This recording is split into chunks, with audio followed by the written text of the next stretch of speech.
guys, Mark Zickery, Mr. Sci-Fi. Also, Mark Zickery Space Command, our premiere at the Chinese theater is roaring up on us. It's going to be an amazing, amazing evening. And then a few days later, we're shooting, so it's a busy month. So I wanted to chime in about the season finale of Star Trek Strange New Worlds, which is called The Quality of Mercy, which is, of course, a Shakespeare quote and also a title of a Twilight Zone, interestingly enough. And I liked it. Basically, I liked it. When I saw the coming attractions, and it was a recreation directly of an episode from the original Star Trek's Balance of Terror first season episode, I thought, uh-oh, we're in trouble here.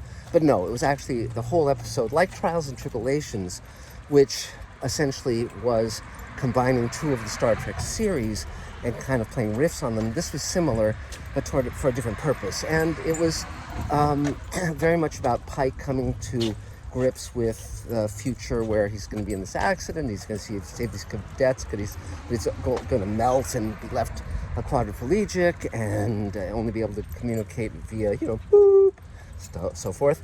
A wonderful storyline that's presented in Menagerie Part 1 and Part 2. But so he basically sees the path not taken, where if he does warn the cadets and avert the accident and save himself, it leads to possible futures that have even worse results, such as him starting a human Romulan war. But this is all through the lens of the storyline of Balance of Terror, where essentially the Romulans, after 100 years of peace after their war, basically start an incursion to destroy bases on the neutral, along the neutral zone, Federation bases, to see what they can get away with, just to test the weaknesses of the Federation. And it introduced a new actor as Captain Kirk, one who I didn't think was very strong because he didn't have the charisma or the physique or the looks of Shatner at his prime. But I was comparing the leadership styles of Kirk and Pike, and saying that Pike, by being a peacemaker rather than being the cowboy, out to destroy the Romulan ship and exact vengeance, essentially, that he's, showing weakness and, causing a war. I thought the thesis, while interesting, was a little bit,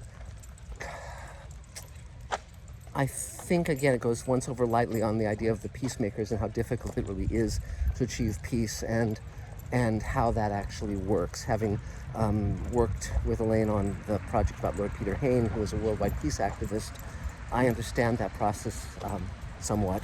And I think I'm tired of episodes where Pike is not effective. I'm tired of episodes where they kind of play him as a clown, or play him as a lightweight, or play him as not a good captain. I mean, Sam Kirk, Kirk's brother, says, well, Kirk is a pain in the ass, but he's the best captain in Starfleet. He's sitting talking to his commanding officer. This definitely shows very little tact, and is certainly impolitic, and is certainly a slight against Pike. But that said, it was still a good episode. I much prefer the look of the Romulans in Star Trek in the original show, without those goofy brow ridges, and the costumes are much stronger. I love the golden helmets they had, and of course Mark Leonard was spectacular in Balance of Terror. I thought the actor they had in the new one was good, but certainly not a patch on Mark Leonard. And it was a good job, and I liked it, and it served the characters well, and it spoke to Spock and Pike's relationships, which I don't think we see nearly enough of. Overall, the season of Strange New Worlds has been very, very good. I like it more than dislike it, which is the opposite of what I can say for the other live-action Star Trek series of late. But let's see what the second season does.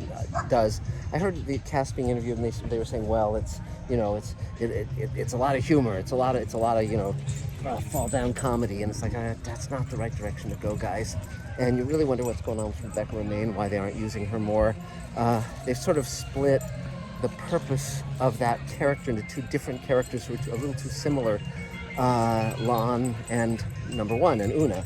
And that's a shame, because it was a very strong character in Roddenberry's vision. It would have been good if they played that out and not split the difference. It was interesting in this supposed future where Lon looks like she has a relationship with Captain Pike, which is very intriguing, and it was also fun to see the Captain Pike from the future in sort of a a riff on the Wrath of Khan uniforms. So lots of fun stuff, and I can carp this way or that way, but why should I? It's it's a really good show.